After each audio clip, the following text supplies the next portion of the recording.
తెలుగు రాష్ట్రాల్లో ఎండలు మండిపోతున్నాయి. పలు ప్రాంతాల్లో ఉష్ణోగ్రతలు 40 డిగ్రీలకు పైనే నమోదవుతున్నాయి.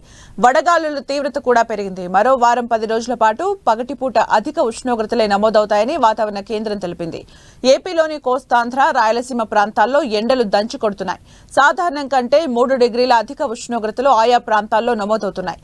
పగటి ఉష్ణోగ్రతలు 40 నుంచి 45 డిగ్రీల మధ్య నమోదవుతున్నాయి. ఇరు రాష్ట్రాల్లో పలు జిల్లాల్లో ఎండల తీవ్రతకు మధ్యాహ్నం 12 దాటితే రోడ్లన్నీ నిర్మానుష్యంగా మారుతున్నాయి. జాతీయ రహదారులు సైతం ఖాళీగా దర్శనమిస్తున్నాయి. ఎండ తీవ్రతకు వృద్ధులు, చిన్నారులు ఇబ్బందులు పడుతున్నారు. ఏప్రిల్ నెల మధ్యలోనే ఎండలు ఈ స్థాయిలో కొడితే మే నెలలో ఎలా ఉంటాయో అని భయపడుతున్నారు జనాలు. జూన్ చివరి వరకు కూడా ఎండల తీవ్రత ఇలాగే ఉండే అవకాశం ఉందని వాతావరణ శాఖ అంచనా వేస్తోంది. రానున్న వారం రోజుల పాటు తీవ్ర వడగాలులు వీస్తాయి. సాధారణ ఉష్ణోగ్రతలే 40 డిగ్రీల సెల్సియస్ కంటే ఎక్కువ నమోదవుతాయని వాతావరణ శాఖ హెచ్చరించింది. పగటి వేళలో ప్రయాణాలు చేయొద్దని, పిల్లలు, గర్భిణీలు, వృద్ధులు ఎండ సమయాల్లో బయటకు రావద్దని సూచించింది. నెల్లూరులో ఎండలు దంచేస్తున్నాయి. ఎండల తీవ్రతకు బయటకు రావాలంటే ప్రజలు భయపడిపోతున్నారు.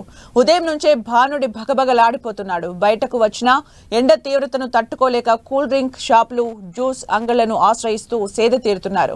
ఎండ వేడిమికి తట్టుకోలేక ఎక్కువగా చిన్నపిల్లలు, వృద్ధులు ఇబ్బందులు పడుతున్నారు. మరింత సమాచారం మా ప్రతినిధి దేవకుమార్ అందిస్తారు. నెల్లూరు జిల్లాలో ఎండలు మండిపోతున్నాయి. గత వారం రోజులుగా చూస్తే 41 డిగ్రీల ఉష్ణోగ్రతకు తక్కువ కాకుండా ఉష్ణోగ్రతలు నమోదవుతున్న పరిస్థితి అయితే నెల్లూరు జిల్లాలో కనిపిస్తోంది.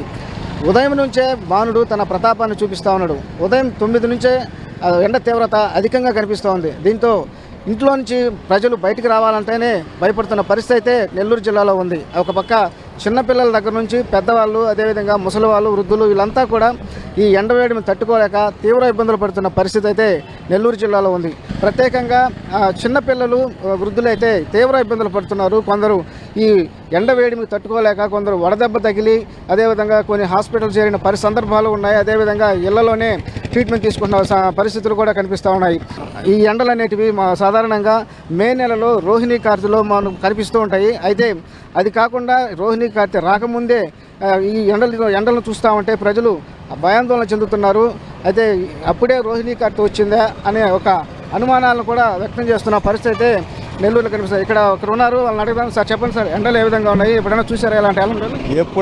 ఎప్పుడు చూడలేదండి ఎండలు. అదేవిధంగా గతంలో కంటే ఇప్పుడు విపరీతంగా ఉన్నాయి ఎండలు.